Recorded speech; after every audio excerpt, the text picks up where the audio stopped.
अमृतकाल महोत्सव चल रहा है जिसमें आकलन लगाया गया है कि भारत ने अब तक क्या-क्या हासिल किया। संविधान के मौजूदगी में समीक्षा चल रही थी तभी आर्थिक मुद्दे पर चर्चा उठी तो डॉक्टर राजरत्न अंबेडकर ने बताया अब यह मुद्दे की समस्या बहुत ही जल्द समाप्त होगी क्योंकि बाबा साहब के नाम मल्टी कोऑपरेटिव बैंक की स्थापना की जिसमें ज़्यादा से ज़्यादा उन लोगों को लाभ मिलेगा जो वाकई इसे दायरे में आते हैं। पैसे की रिपोर्ट।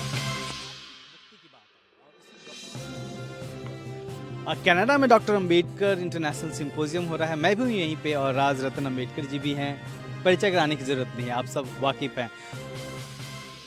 आज चर्चा हो रही थी कि भारत में जो एक अमृतकाल महोत्सव चल रहा है उस वक्त तक जो मार्जिनलाइज सेक्शन है भारत का, उसने क्या क्या अचीव किया, कहाँ तक पहुँचा, उसे जो मिलना चाहिए था मिल पाया कि नहीं, जब तमाम लोगों की बात हो रही है। उस वक्त में आर्थिक मुक्ति की बात आई और उसी दौरान बात आई कि राजरत्न अंबेडकर जी ने जिक्र किया कि इन्होंने एक मल्टी कोऑपरेटिव बैंक जो कि बाबा साहब डॉक्टर अंबेडकर के नाम पे है उसको इस्टेब्लिश किया है। 1 अप्रैल को किया जब रिजर्व बैंक का फाउंडेशन डे होता है।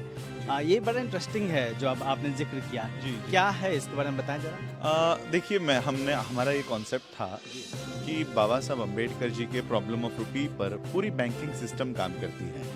आरबीआई की स्थापना बाबा साहब के इन रिसर्च के ऊपर हुई है। इस रिसर्च का इस्तेमाल ब्राह्मणिकल सिस्टम अपने लिए कर रहा है। आज एसबीआई देखो, एसबीआई लोन दे रहा है, वेव कर रहा है, लोन दे नहीं रहा, लोन देने के बाद वे ऑफ कर रहा है रहने का। उस बैंकिंग सिस्टम में हमारा रिप्रेजेंटेशन कहाँ है? आरबीआई में हमारा रिप्रेजेंटेशन कहाँ है? आप रिसर्च बाबा साहब का यूज कर रहे हो और उसमें हमारा रिप्रेजेंटेशन नहीं है। तो हमने सोचा अगर ब्रिटिशर्स उस समय 1935 में आरबीआई बना सकता है और आज वो सारी बैंकिंग सिस्टम ब्राह्मणिकल सिस्टम के हाथों में है, तो बाबा साहब को पढ़कर बाबा साहब के प्रॉब्लम ऑफ रिसर्च पे काम करके हम अपनी बैंकिंग व्यवस्था क्यों नहीं खड़ी कर सकते हैं? तो मैं पिछले 2 साल से इसके लिए काम कर रहा था। बीच में लॉकडाउन लग गया और फिर हमारी स्पीड थोड़ी कम हो गई और फिर लॉकडाउन के बाद फिर से हमने स्पीड ले ली और 1 अप्रैल 2023 को हमने doctor B R. Ambedkar multi state cooperative bank का निर्माण किया। 1 करोड़ रुपीस हमको डिविजनल रीजनल ऑफिसर्स को डीडीआर को देना होता है, वो हमने रेडी किया। मल्टी स्टेट यानी शुरुआत में कोऑपरेटिव, क्योंकि कोऑपरेटिव सेक्टर की ये बैंक है।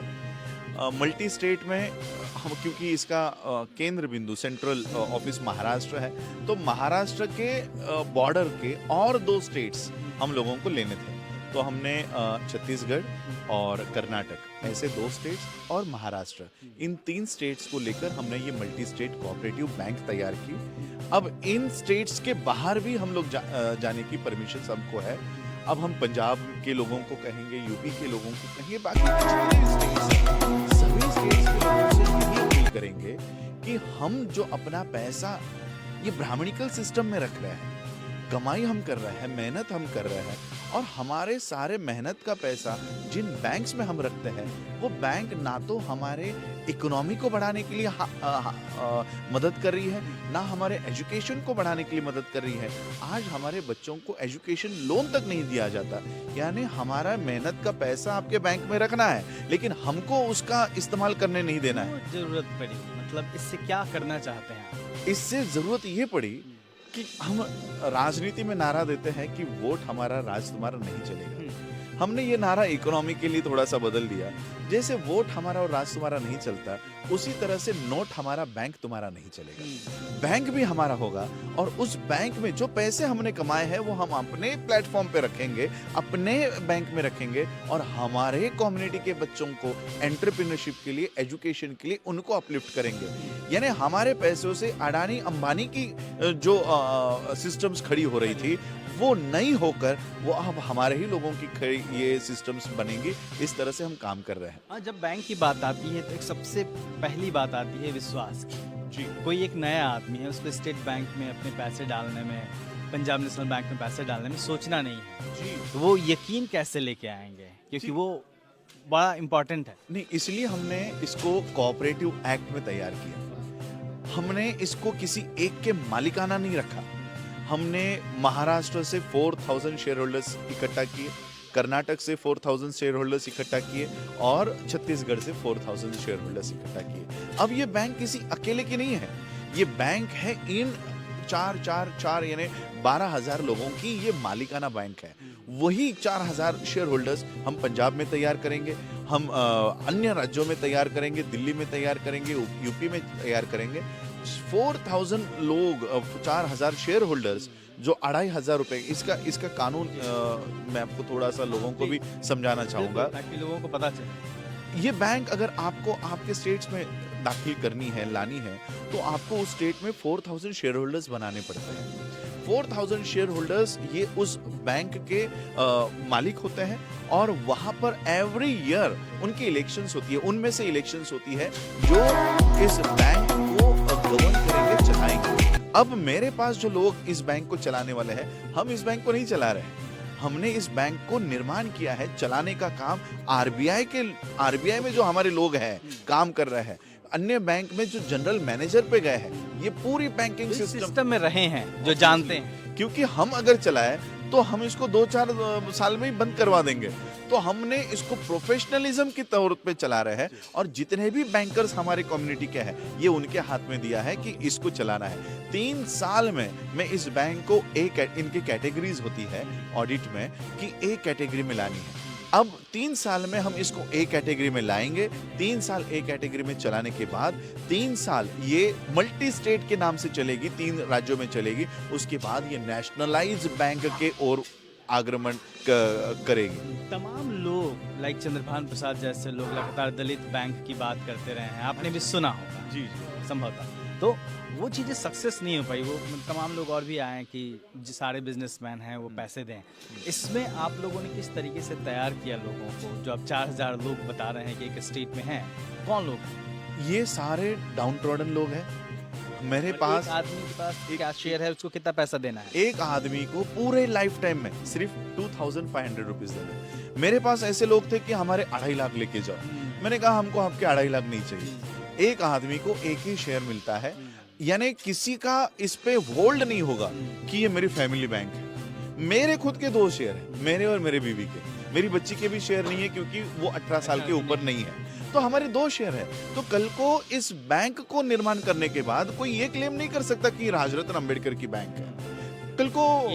हाँ, तो इसमें हर एक आदमी का एक शेयर होगा, वो भी 2,500 रुपीज का, उसके ऊपर उसका शेयर नहीं होगा। तो ये किसी के मालिकाना बैंक नहीं होगी। बाबा साहब ने ये एक्ट तैयार किया है, कोऑपरेटिव एक्ट, कि हम बड़े बड़े बिजनेस नहीं खड़े कर सकते और इसलिए एक दूसरे का कोऑपरेशन करके, सहकार्य करके, एक दूसरे की मदद करके हम ये काम कर सकते हैं। इसलिए इस कोऑपरेटिव एक्ट को अगर तैयार करना है किसी स्टेट में, तो 4,000 लोग इकट्ठा हो जाए। अच्छा, मान लीजिए कि आपने शुरू किया, आखिरी सवाल है मेरा, तो किस तरीके से लोग जुड़ेंगे? जैसे मान लीजिए ये बातचीत देखेंगे लोग, निश्चित तौर पे लोगों के मन में एक क्यूरियोसिटी होगी कि अरे हम भी अपने स्टेट में करें। कैसे वो कांटेक्ट करेंगे, कहाँ पे करें? देखिए, हर स्टेट में हम बैंक्स के, doctor B R Ambedkar multi state bank के हम रिप्रेजेंटेटिव्स तैयार कर रहे हैं। अभी प्रोसेस में है। अभी मेरी पंजाब में मीटिंग हुई, होशियारपुर में हमारी मीटिंग हुई, एडवोकेट रंजीत जी ने वो मीटिंग कंडक्ट की।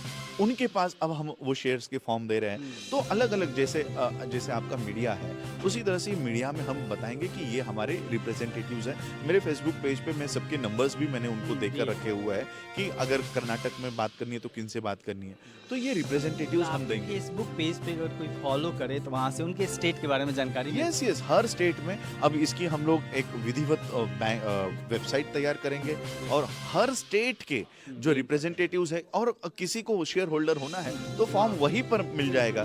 और अब तो हमें, क्योंकि 1 करोड़ रुपीस हमने जमा किए हैं, अब हमको डॉक्टर बी आर अम्बेडकर नाम से, doctor B R Ambedkar multi state cooperative bank के नाम से खाता मिल गया है। तो अब उस खाते में डायरेक्टली लोग पैसा भर के अपना अकाउंट ओपन कर सकते हैं। स्टेट में जहाँ पे ये 3 स्टेट में तो होगा, 3 स्टेट में हम शेयर होल्डर बना सकते हैं। बैंक अकाउंट होल्डर पूरे देश में से बना सकते हैं, शेयर होल्डर नहीं बना सकते।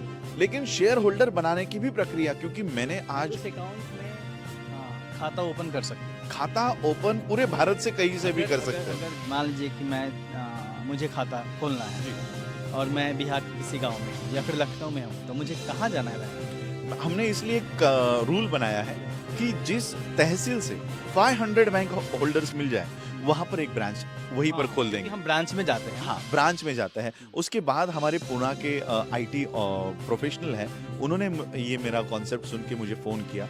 उन्होंने कहा कि आज पेटीएम को और ये जो आईआरबी क्या ये इन्होंने शुरू किया है जो टोल ऑटोमेटिकली डिटेक्ट होता है, वो उनका है, उनका कॉन्सेप्ट है। उन्होंने कहा कि अगर आपकी बैंक फास्ट ट्रैक तो ये फास्ट ट्रैक का उनका ये सारा काम है, तो वो हमको उनकी आईटी का जो सर्विस है वो दे रहे हैं। यानी हमारे लोगों को अभी ब्रांच में जाने की भी जरूरत नहीं पड़ेगी। जो कार्ड हम बैंक अकाउंट होल्डर्स को देंगे वो अपना पैसा किसी भी एटीएम से एक्सेस कर सकते हैं। ऐसा नहीं कि हमको अपने ही एटीएम्स वहां पर डालने होंगे, किसी भी एटीएम से सारे यूपीआई ट्रांजैक्शंस आप उससे कर सकोगे।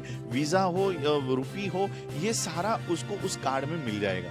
तो हमने जो बैंकिंग सिस्टम खड़ी की है ये पूरी प्रोफेशनल तरीके से खड़ी की है हमारे, और 5 साल में हम इसको नेशनलाइज लेवल पर लेके जाएंगे और 10 साल में इसको इंटरनेशनल लेवल पे लेके जाएंगे। क्योंकि आज हम कनाडा में हैं, अब कनाडा के लोगों को हम कहेंगे कि आपके पैसे किसी कनाडियन बैंक में मत रखो, doctor B R Ambedkar bank में रखो। और ये बी आर अम्बेडकर बैंक तो हमारी स्टेट वाइज खड़ी होगी।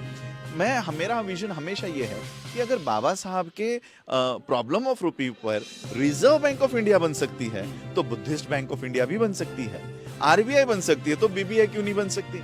तो हमारी ये एपेक्स बॉडी होगी बुद्धिस्ट बैंक ऑफ इंडिया, जो सभी कंट्रीज में अम्बेडकराइट्स अक्रॉस द वर्ल्ड, और जो doctor B R Ambedkar multi state banks हम लोग बनाएंगे, हर स्टेट में बनाएंगे, वो उसको गवर्न करेगी। यानी हम लोगों को हम ऐसी सिस्टम तैयार कर रहे हैं कि हमको अपनी सेपरेट सेटलमेंट जो बाबा साहब ने कम्युनल अवार्ड के माध्यम से लाई थी, वो सेपरेट सेटलमेंट हम रिवाइव कर रहे हैं। कब तक है?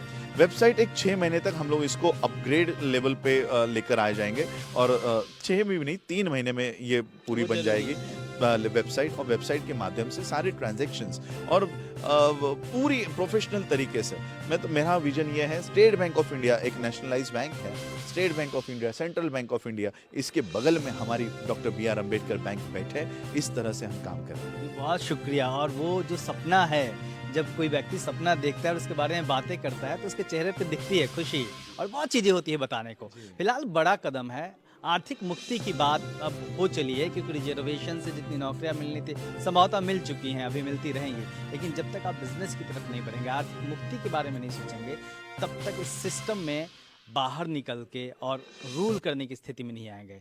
आपको बहुत बहुत शुभकामनाएं राजरतन जी। इन्होंने बताया कि इनके फेसबुक पेज को फॉलो करिए। हम उम्मीद करते हैं कि यह सपना साकार हो। जी। और सपना कैसे साकार होगा, निश्चित तौर पे पहली जिम्मेदारी आपकी है, लेकिन आपकी भी है। और एक ऐसा बैंक होगा जो सॉरी से बाप का नहीं, हमारे बाप का bank. Obviously thank you so much. देखते रहिए